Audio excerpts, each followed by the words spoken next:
pro stock. She has won this year, again coming off the last race in Brainerd.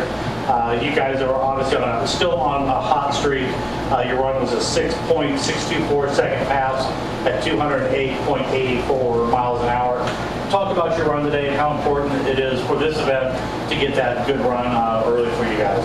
Sure, especially coming off of the last couple weeks, we've just had a really, really great race car. And my crew chief, Dave Conley, who's also driving this weekend, spent a lot of time testing some stuff that we've been working on last week in Rockingham. So we were hoping that it would carry over here to Indy. We all know this is our Super Bowl of drag racing, and it's a very prestigious race. And just really honored to be here and to be able to carry, the momentum that we've had for the last few races into this event. We knew it was important. We wanted to be kind of conservative, knowing what the weather's going to do tomorrow and Sunday, hoping that this won't be our only hit. But in case it is, we need to get down the racetrack. So I let the clutch out, and it was very soft, just kind of bogged and rolled through low gear. And I was very surprised at the ET. They called out to me on the radio, but nonetheless, they worked really hard, and it proved to be a good run. It just goes to show that everybody was being a little soft tonight. What's the thoughts if the weather does get bad? You're just happy that you're there where you're at, and obviously you don't have to worry about whether Mother Nature's going to leave to have a chance to qualify or not get a show?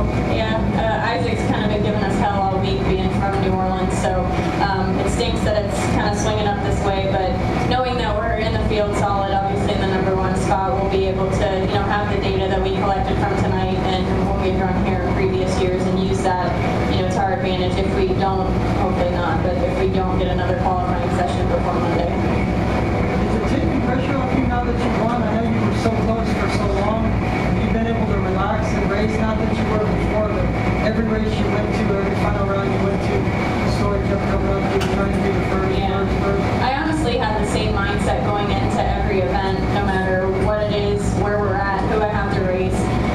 The wind didn't really change much for me. We've always had the confidence in the team chemistry and everything. We had all the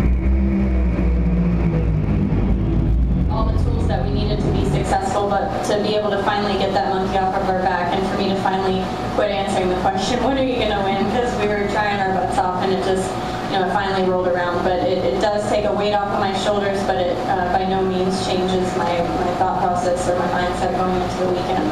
I'm assuming the wins are great, but I'm assuming you want to be number one in the points after Pomona, right? I mean, oh yeah. No matter what you got at this point. Yeah, that's our goal, and that's what we're focused on right now. We've worked really hard all year testing and doing R&D stuff back in the engine shop, and we're finally, we wanted to be able to showcase what we've learned over the entire year, right prior to the countdown, and then in the last 6 races of the year, how significant they are for points. And being that we're sort of on a hot streak right now, and we've got the momentum, and we've obviously found something pretty decent in our engine department, so we just want to be able to carry that through. Our goal is definitely to win the championship this year.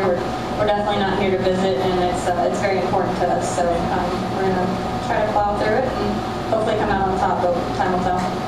Stan. I'd like, if you could, to expand on one of these questions a little further. You can spend several years thinking on Fridays and on Saturdays, I want to go up there, I want to speak to the media, and you just don't quite get to that point. And now this year, the fact that you'll be here on a Friday, a Saturday, or a Sunday is a reality. How does it's got to make you feel a little bit different in some way, does it not?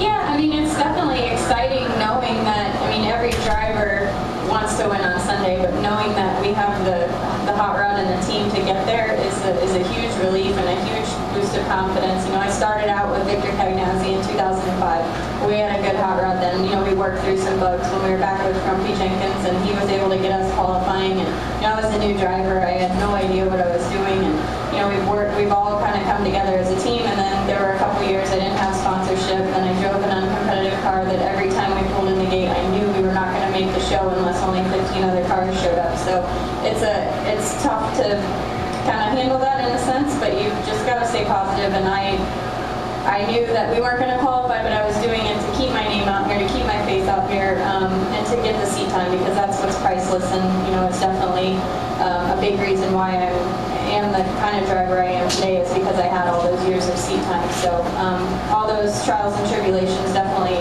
make this a whole lot sweeter.